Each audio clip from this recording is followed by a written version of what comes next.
Priyanka's food ডায়েরিতে তোমাদের সবাইকে ওয়েলকাম।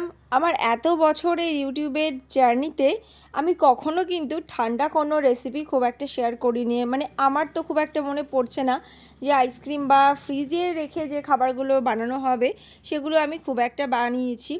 তো ফাইনালি এবারে এত বছর পরে ভাবলাম না, এবারে একটা রেসিপি অন্তত শেয়ার করা যাক। আর এই না করার পেছনের কারণটা হলো ছেলে, কারণ বানালেই ও খাবে আর খেলেই ঠান্ডা লাগবে, এরকম একটা টেন্ডেন্সি ওর আছে, সেই জন্যে এত বছর বানানো হয়নি। তো এবারে বানাচ্ছি আমি। ও এখন একটু একটু করে ঠান্ডা খেতে শিখছে।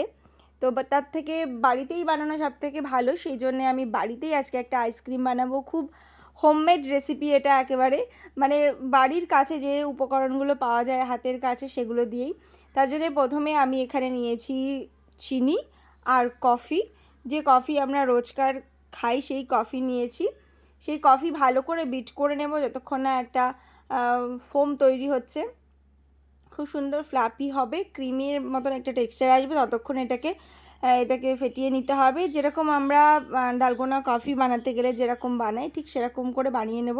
এটা দেখেই বুঝতে হবে, দেখে নিচ্ছ কত সুন্দর। মাত্র কিন্তু আমি এখানে 3 চামচ চিনি দিয়েছিলাম আর 1.5 চামচ কফি, তাতেই এরকম হয়ে গেছে। আর এবারে নিয়েছি আমি 1 কাপ ক্রিম। এই ক্রিমটা খুব সুন্দর করে এবারে এটাকেও আমি ফেটিয়ে নিচ্ছি। খুব ভালো করে এটা যখন একদম ক্রিমি হয়ে যাবে, প্রায় 2 মিনিট এটাকে আমি ভালো করে বিট করে নিয়েছি। তারপর যখন এটা খুব সুন্দর করে বিট হয়ে যাবে, যখন আর কি বেশ ভালো রকমের, মানে কেক খাওয়ার মতন অতটাও ক্রিম, মানে শক্ত ক্রিম করব না, তার থেকে একটু নরম করব। তো এরপরে আমি এর মধ্যে অ্যাড করে দিচ্ছি 1/2 কাপ দুধ, আর এর মধ্যে একটুখানি গুঁড়ো দুধ দিয়ে আমি কিন্তু এটাকে বেশ ঘন করে রেখেছিলাম। সেটাকে জাল দিয়ে সুন্দর করে ঠান্ডা করে রেখেছিলাম, সেটা এর মধ্যে অ্যাড করে দিয়ে আরও ভালো করে ফেটিয়ে নেব। খুব কম উপকরণ দিয়ে বানানো কিন্তু, আর মানে এটা খেতে একদম ঘরোয়াভাবে এটা বানানো যায়। এটা চিনিটাও তোমরা নিজেদের ইচ্ছা মতন বাড়িয়ে কমিয়ে নিতে পারো, যাদের চিনি খাওয়াতে প্রবলেম আছে তারাও কিন্তু এটা নিজেদের মতো করে বানিয়ে নিতে পারো। তো আমি এবারে যে কফির মিশ্রণটা বানিয়ে রেখেছিলাম সেটা দিলাম, আর একটু ভ্যানিলা এসেন্স দিলাম। কফির সাথে ভ্যানিলাটা ভালোই লাগবে, তোমরা একবার ট্রাই করে দেখতে পারো। তো এবারে সবটা সুন্দর করে মিশিয়ে নিচ্ছি আমি। এবারে এটাকে সুন্দর করে সেট হতে দিতে হবে। তার জন্যে আমি আগে থেকে বাড়িতে যে আইসক্রিমের বক্স আছে সেই বাটিটাই আমি ব্যবহার করছি। তোমরা চাইলে অন্য কোনো এয়ারটাইট বক্স ব্যবহার করতে পারো। খুব সুন্দর করে এবারে কাজ কিছুই আর নেই, এটাকে সুন্দর করে ট্যাপ করে নেব যাতে সমস্ত এয়ার বাবলসগুলো বেরিয়ে যায়। আর তারপরে উপর থেকে ইচ্ছা মতন ডেকোরেশন করব। তো আমি একটু কফির মিশ্রণ রেখে দিয়েছিলাম উপরটা সুন্দর করে একটু সাজানোর জন্য, তো সেটা আমি মিশিয়ে দিলাম।